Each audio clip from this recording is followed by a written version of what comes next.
हरिदास। राधे राधे दोस्तों, आप सभी का बहुत स्वागत करती हूँ मैं दीक्षा अपने चैनल दीक्षा विद स्टोरी में। दोस्तों, आज मैं आपको लड्डू गोपाल जी की एक सत्य लीला कथा सुनाऊंगी। एक ऐसी लीला कथा जिसे सुन करके आपका मन, आपका हृदय बहुत ही ज़्यादा खुश हो जाएगा। ये एक ऐसी लीला कथा है दोस्तों, कैसे हमारे लड्डू गोपाल जी हर किसी के लिए चमत्कार करते हैं, अपने हर भक्तों के लिए चमत्कार करते हैं। जो उनको मानते हैं और जो उनको नहीं मानते, वो सबके लिए चमत्कार बहुत सारी लीलाएं करते हैं। तो दोस्तों, ऐसे ही आज की लीला कथा है जिन्होंने मुझे भेजी है, जिनका नाम है पवन पवन गुप्ता जी ने ये कथा मुझे भेजी है। उन्होंने बताया कि कैसे उनको लड्डू गोपाल जी ने स्वयं खुद पैसे दिए वृंदावन आने के लिए। तो चलिए दोस्तों, शुरू करते हैं। शुरू करने से पहले अगर आप लोग मेरे चैनल पे नए हैं तो सब्सक्राइब कर लीजिएगा, वीडियो को लाइक कर दीजिएगा और शेयर कर दीजिएगा अगर लड्डू गोपाल जी की लीलाएं आप सभी को बहुत अच्छी लगी तो।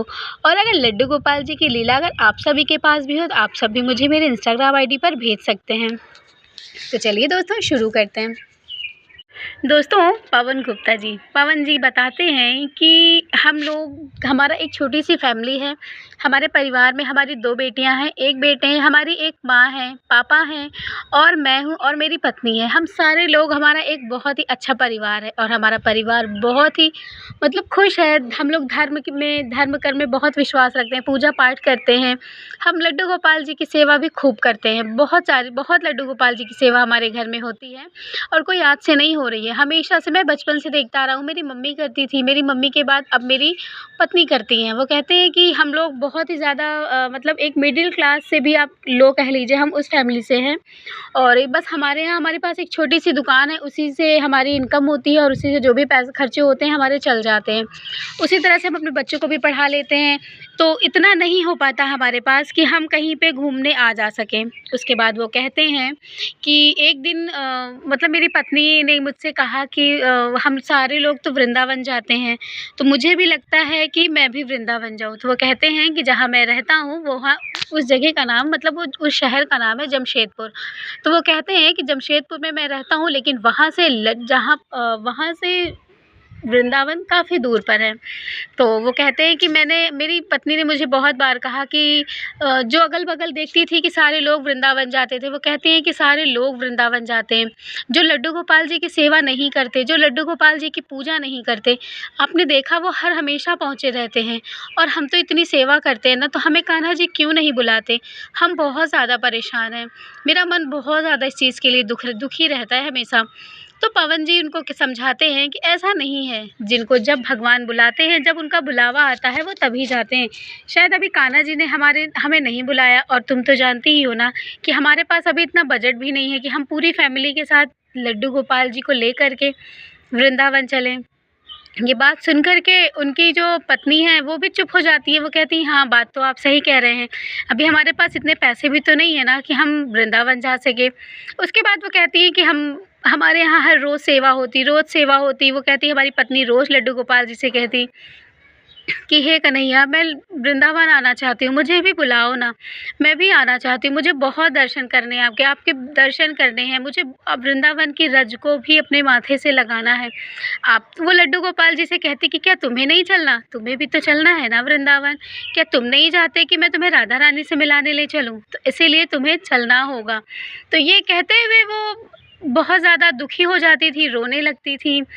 बहुत ही ज़्यादा वो आंसू उनकी आँखों में आ जाते थे। ये देख कर के जो उनके सास-ससुर थे वो भी थोड़ा-सा दुखी हो जाते थे कि आखिर आज हमें पैसे की तंगी ना होती तो आज हम भी अपनी बहू के साथ हम लेकर के उसको चलते, वृंदावन घुमाते।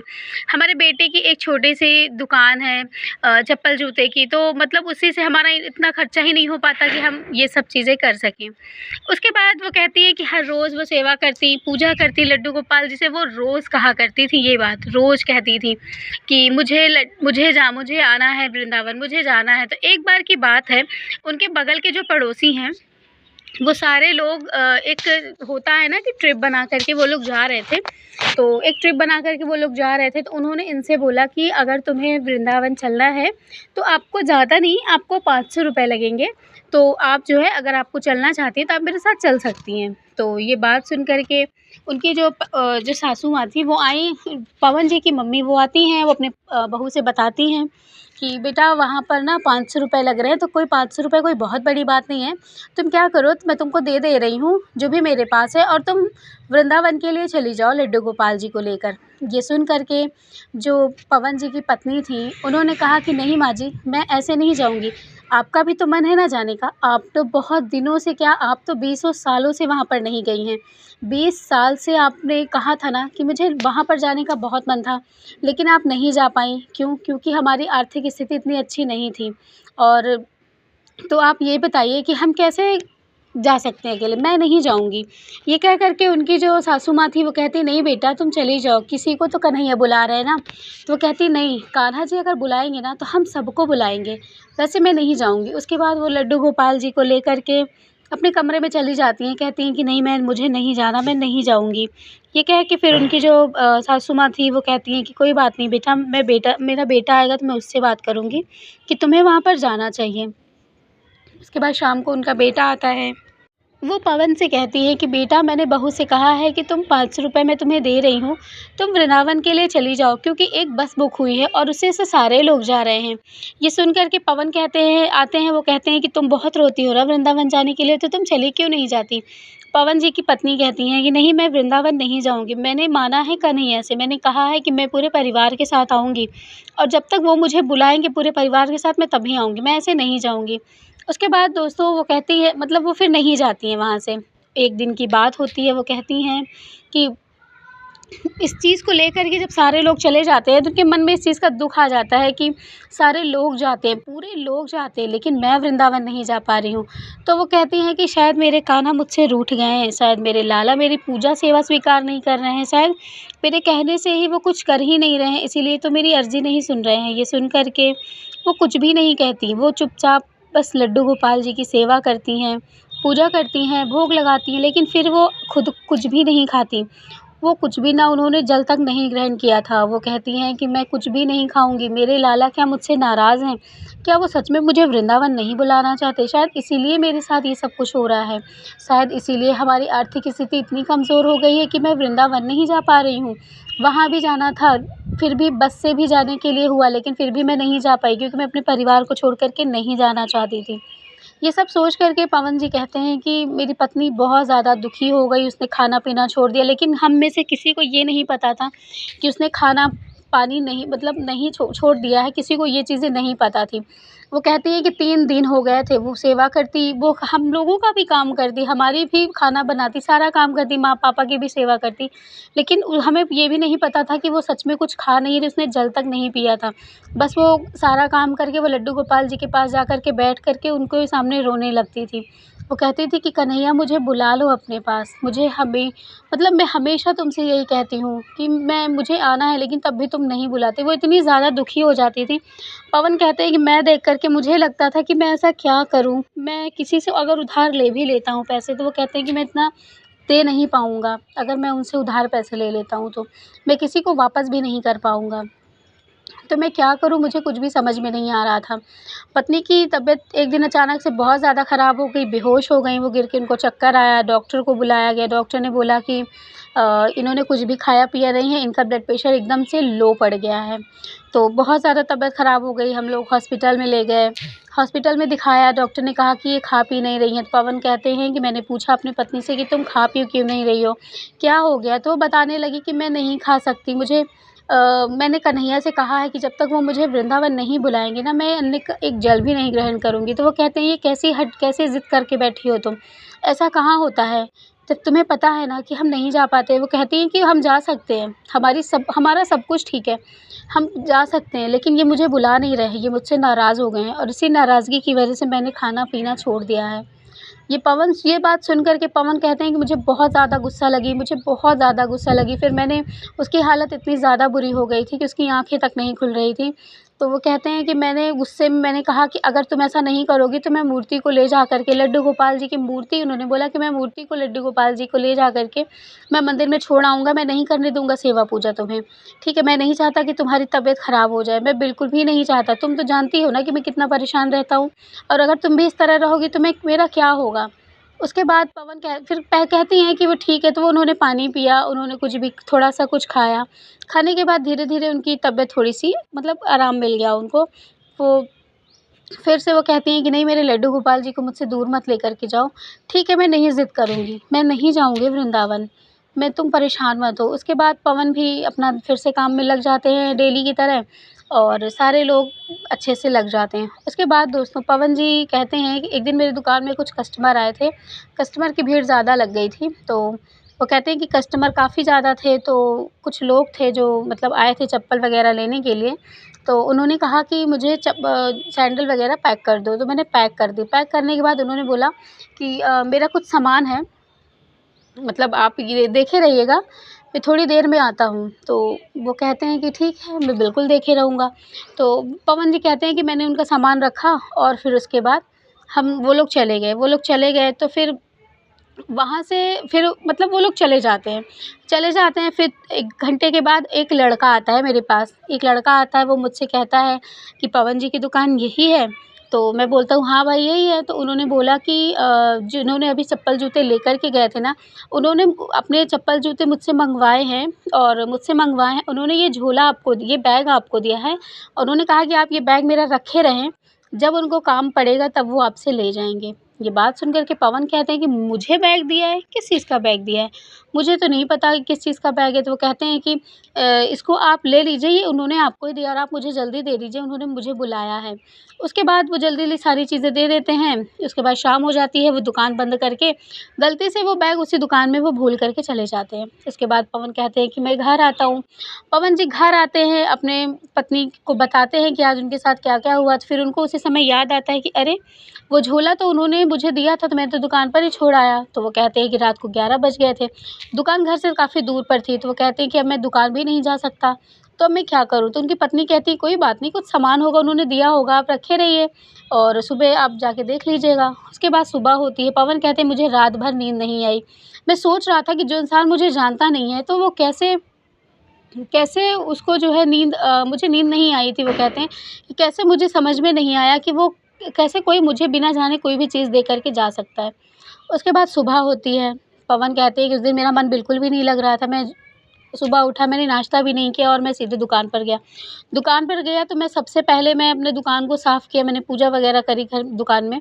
उसके बाद मैं बैठा था, तो जो आदमी कल सामान लेकर गया था ना, तो वो आदमी मेरे पास आया। उसने कहा कि भैया आपने जो सैंडल्स दिए थे उसी के मुझे 4 पीस और आप दे दीजिए। तो उन्होंने कहा कि ठीक है, 4 पीस अभी शाम मैं अभी मँगवा के आपको दे देता हूँ। उनकी दुकान पे वो चीज़ ख़त्म हो चुकी थी। तो वो बैठे हुए थे, तो उन्होंने कहा आप बैठिए, मैं थोड़ी देर में आपको मँगवा कर के दे देता हूँ।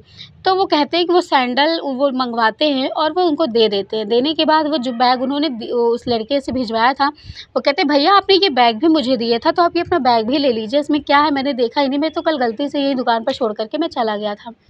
उसके बाद वो कहते हैं कि मैंने गलती से मैं यहाँ पर छोड़ कर के चला गया था। तो वो मतलब बैग को जो होता है वो कहते हैं, जो आदमी बैठा हुआ था उसने कहा कि मैंने तो कोई बैग ही नहीं छोड़ा। तो कहते हैं भैया आपने भेजा था, याद करिए आपने एक लड़के को भेजा था। तो वो कहते हैं मैंने कोई लड़का ही नहीं भेजा और मैं जब यहाँ से गया तो मैंने देखा कि मेरे कार में सारे जूते-चप्पल रखे हुए थे, मुझे लगा कि आपने रखा है। तो फिर मैंने कुछ नहीं कहा, कि मैंने कहा चलो ठीक है, मैंने पैसे भी दे रखे थे तो मुझे कोई दिक्कत नहीं हुई, मैं लेकर के चला गया। और इसी चप्पल के मुझे 4 पीस और चाहिए थे, तो मुझे इसलिए मैं आज आपकी दुकान पे, और मैंने आपको कोई बैग नहीं भेजा, आप मेरा यकीन मानिए।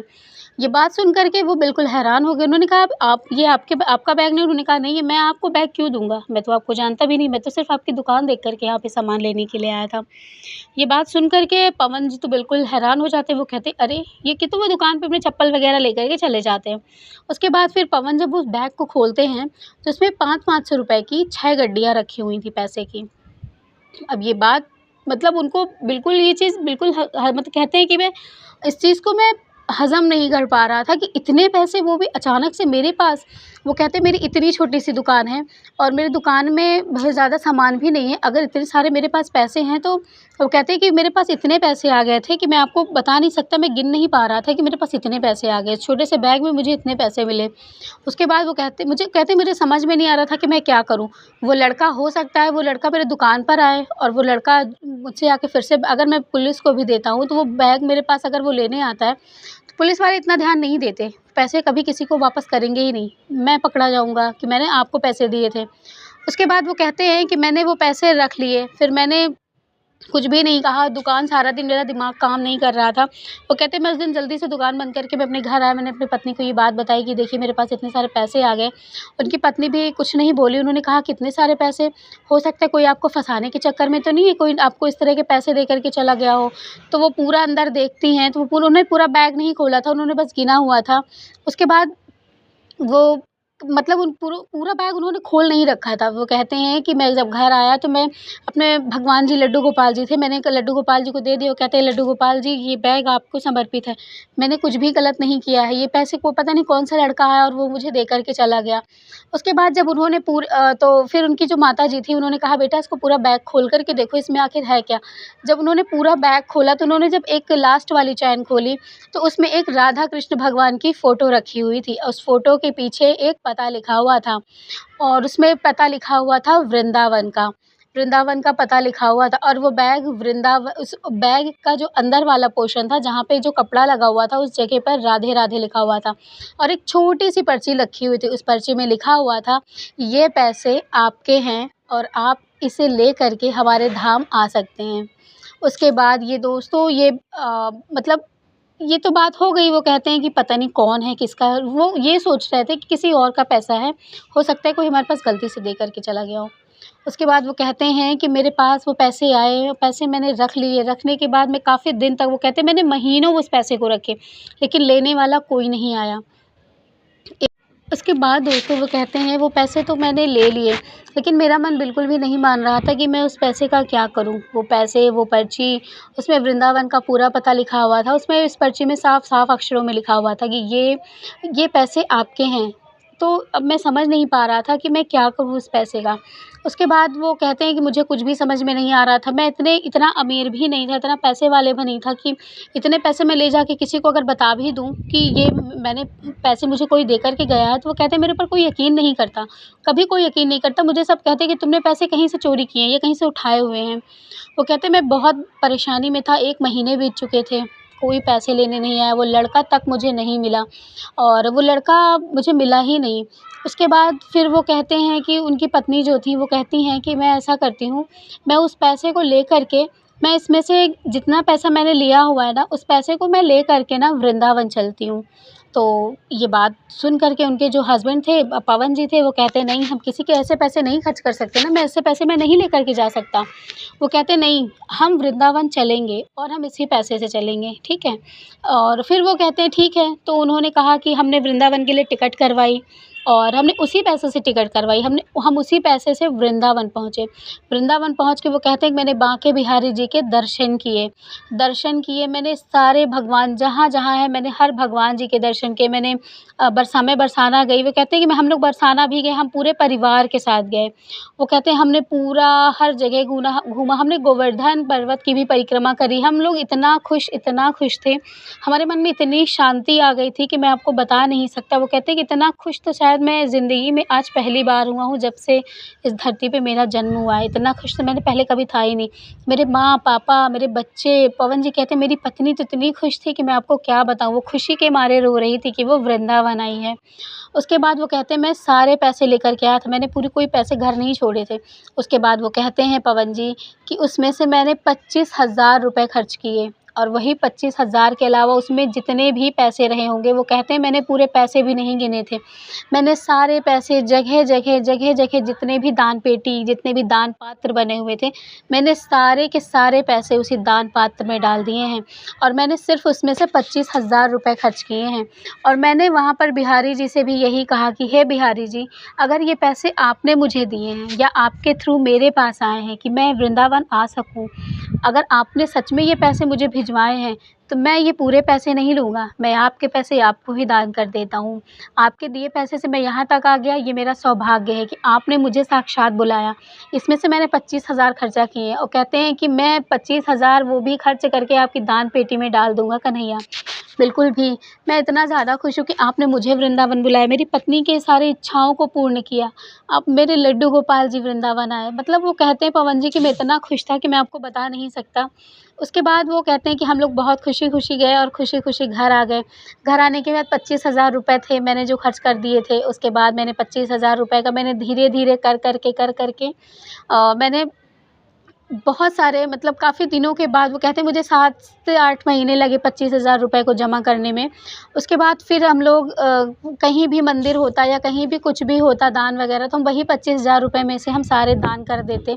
हर जगह कुछ न कुछ दान कर देते, कहीं पे कुछ भी होता तो हम भंडारा वग़ैरह लगता तो हम उसमें जाके दान दे आते थे।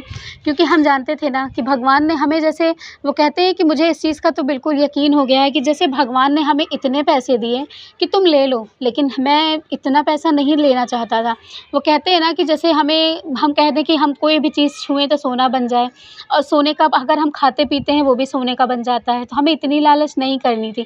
इसीलिए हमने जितने भी पैसे थे ना हमने सारे बांके बिहारी जी के मंदिर में और भी बाकी जितने भी दान पात्र थे हमने सारे पैसे दान में दे दिए और जो 25,000 था मैंने उसको भी इसी तरह से कर के मैंने धर्म के काम में ही लगा दिया। उसके बाद वो कहते हैं इसके बाद हमारी ज़िंदगी कुछ ऐसी बदली ना कि मैं आपको बता नहीं सकता। जो दुकान मेरी एक बहुत ही छोटी-सी दुकान हुआ करती थी, आज मैंने उस दुकान को लेकर के मैंने बहुत बड़ा शोरूम खोल लिया और शोरूम खोलने में सबसे बड़ा हाथ उस इंसान का है, जिसने मेरे दुकान से चप्पलों की खरीदारी करी थी और उन्होंने ही मुझे बहुत सारा ऑर्डर दिलाया और उन्होंने ही मुझे लोन पर पैसे दिलाए और उसी लोन पे मैंने पैसे लेकर के मैंने बहुत बड़ी दुकान खोली और आज मैं एक शोरूम चलाता हूँ जमशेदपुर में। तो उन्होंने बताया कि दीदी ये लड्डू गोपाल जी की कृपा है जो मुझ पर बरसी है। मेरे कान्हा जी ने मुझे साक्षात पैसे दिए कि मैं वृंदावन लेकर के आऊँ और उनको दर्शन कराऊँ अपने परिवार वालों को और ये मेरे साथ ये घटना घटित हुई है। वो कहते हैं कि मैं कोई माने या ना माने लेकिन मैं मानता हूँ और आज मैं लड्डू गोपाल जी की बड़ी-सी प्रतिमा बनवा के अपने दुकान में, अपने शोरूम में मैंने लगवाई है। क्योंकि उन्हीं की ही वजह से आज मैं जो भी हूँ, उन्हीं की वजह से, मेरी पत्नी जो भी है उन्हीं की वजह से। वो कहते हैं मेरे पापा-मम्मी एक्सपायर हो गए, वो नहीं देख पाए मेरी ये उपलब्धि, लेकिन वो जहाँ भी होंगे खुश होंगे। मुझे इस चीज़ की खुशी है कि मैंने 20-25 साल से अपने माँ-बाप को अभी दर्शन नहीं करा पाया था, लेकिन आज मैं इतना सक्षम हो गया हूँ कि आज मैं अपने पिता-माता को दर्शन करा दिया। आज वो इस दुनिया में नहीं है, वो बहुत खुश होंगे। उसके बाद वो कहते हैं हम हर साल जाते हैं वृंदावन, हर साल जाते हैं और खूब दान करके आते हैं, खूब दिल खोल कर खर्च करके आते हैं, लड्डू गोपाल जी को भी लेकर के अपने जाते हैं। तो दोस्तों आज की थी ये लीला कथा जो आपको कैसी लगी, पवन गुप्ता जी ने मुझे ये बताई और आपको कैसी लगी मुझे ज़रूर बताइएगा। लाइक कर दीजिएगा, शेयर कर दीजिएगा, कमेंट कर दीजिएगा और चैनल को सब्सक्राइब कर दीजिएगा। चलिए मिलूँगी आप लोगों से लड्डू गोपाल जी की नई लीला कथा के साथ। तब तक के लिए राधे राधे, जय श्री कृष्णा।